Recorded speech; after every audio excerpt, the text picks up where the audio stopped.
Hisham for bringing this together. Thank you. That's right. Hisham won, putting the sensual in non-consensual. Since 1942. Right, this is awkward. My name is Muhammed Ali, and this is my first time ever doing stand-up comedy. Woo! Don't woo me just yet.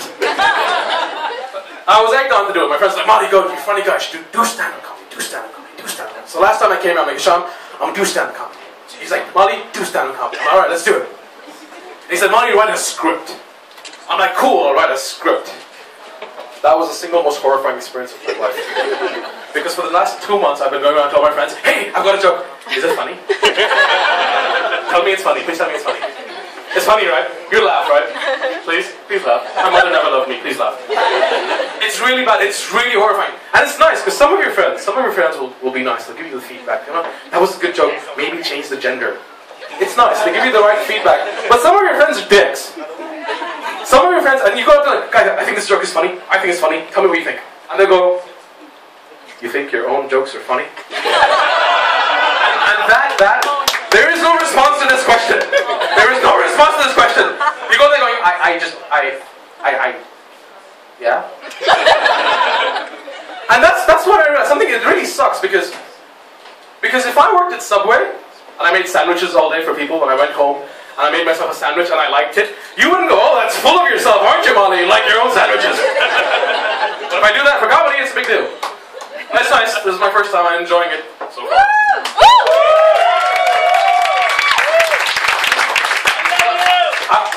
I work in the marketing industry. Yes. Ooh, my boss is here, so hey, great job. My office is here.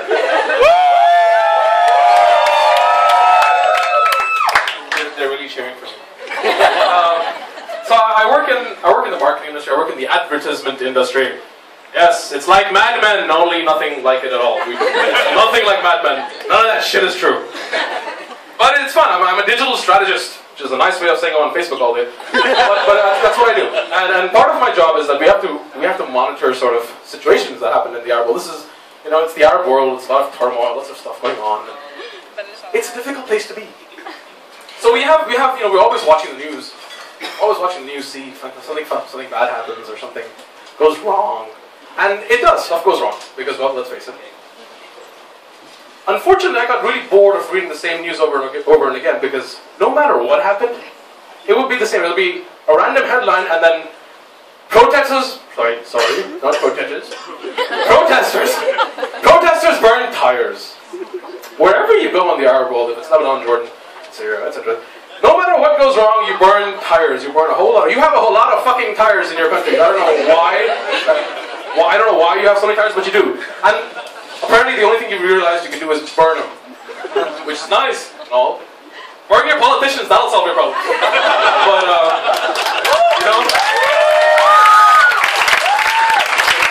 with regards to all this tire, I get it, yes, you have a lot of tires, which is nice, but don't burn it, sell it to India. We have a population crisis. We're going to use the extra rubber, Well,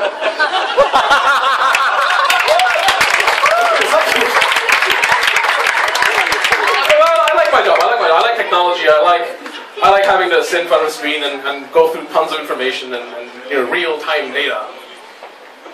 But it gets annoying sometimes. For example, everybody knows what goatee is, right? No, you're just yeah, you like him. Nobody else does. Anyway, so they announced there's going to be a concert here in Dubai. And everyone was like, yeah, goatee concert in Dubai. Woo! Shortest concert ever, one song. Also the largest gathering of single people in the UAE. But anyway, so the concert was announced, and then everyone here knows what Twitter is. Twitter's cool. For the rest of you who have a life, Twitter's like a microblog. So about a week or so after the concert was announced, there was this big rumor that he died. He committed suicide. And everyone on Twitter was in an uproar, but there were two general reactions. The first one was, oh God, he was too young. He just broke up. The second one was, shit, just applied for leave. But what really bothered me was not the reaction. What bothered me was there was no way of confirming whether or not Gautier was actually dead. Half the time it was like, oh, he's dead. Yeah, he's dead.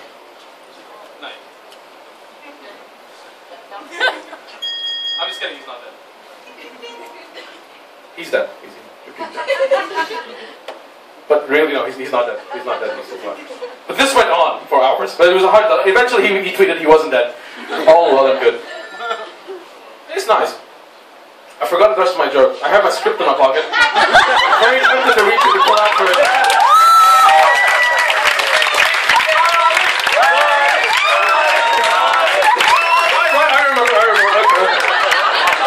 Right, okay. Shit, I've ruined the flow. The flow is, I'm supposed to know, like, oh yeah, I have cool hobbies. No, I do have cool hobbies. I have lots of cool hobbies. Like, I like scuba diving and playing paintball and driving and all these things. All these manly things, alpha dorky.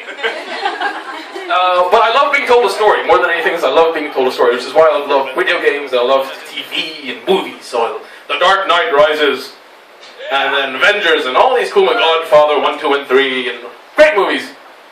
And TV shows. TV shows are cool. Breaking Bad, Walking Dead, How I Met Your Mother, all these title shows, very nice. But there's one sort of genre that I've never enjoyed. And traditionally it never does well in the cinemas either. It's art movies. Never enjoyed art movies. I can see a bunch of people going, oh really? You didn't like that movie? How bourgeois! No, I didn't like this movie, they sucked! And here's why. All art movies are exactly the same. There's not one difference. There's always a central character. Okay, there's one guy or one girl, and that character has some sort of characteristic or a flaw, and then they want to do something with their life where that characteristic or flaw, impedes their progress. So it's a gay guy who wants to become a chef in the army. A lesbian who wants to become a gynecologist, falling in love with all her patients. Or a Canadian transvestite who wants to become Miss World. For that last example, can you imagine the dialogues from that movie? It would be something like this. Sebastian, they rejected my application. Why, Victoria? Why would they do such a thing? You may not believe me, Sebastian, but I used to be a man. Because with your angelic voice, your 6'2" frame, broad shoulders, square jaguars, and hugely, awfully awkward hairline, you look like most Canadian women. But it's true, art movies are always the same. It's been annoying. I grew up in Dubai. Did anybody else grow up in Dubai, spend a lot of time?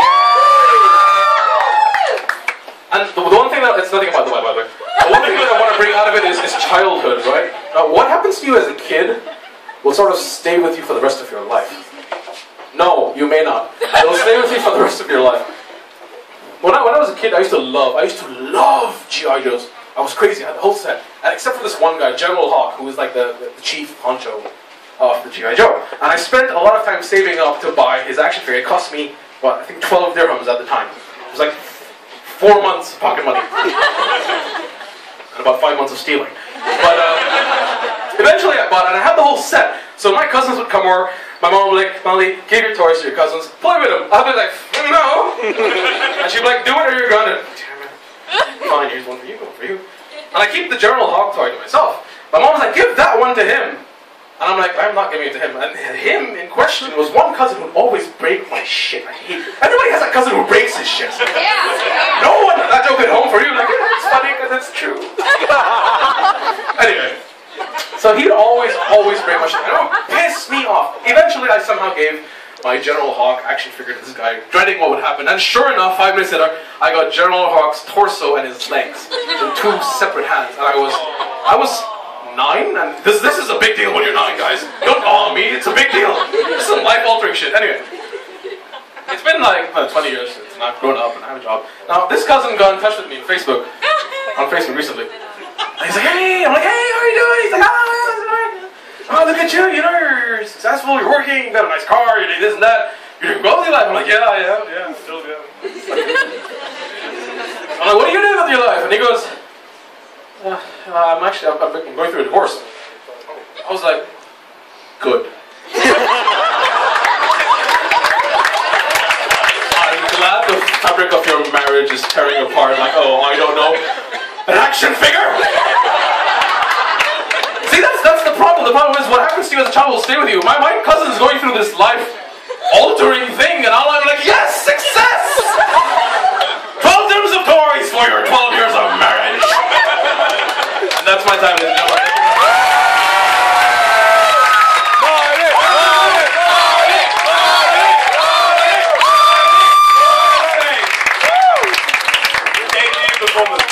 And the one thing that I need you guys to take away from this night isn't that we give people a chance to perform and that if you want to come up, you're more than welcome, and that you guys are an amazing crowd, which you are. The one image I want to stick in your mind, and now that I say it, it will, is Molly on stage yelling, "I used to be a man!" If you take that one image away from you, ladies and gentlemen, my mission here is accomplished.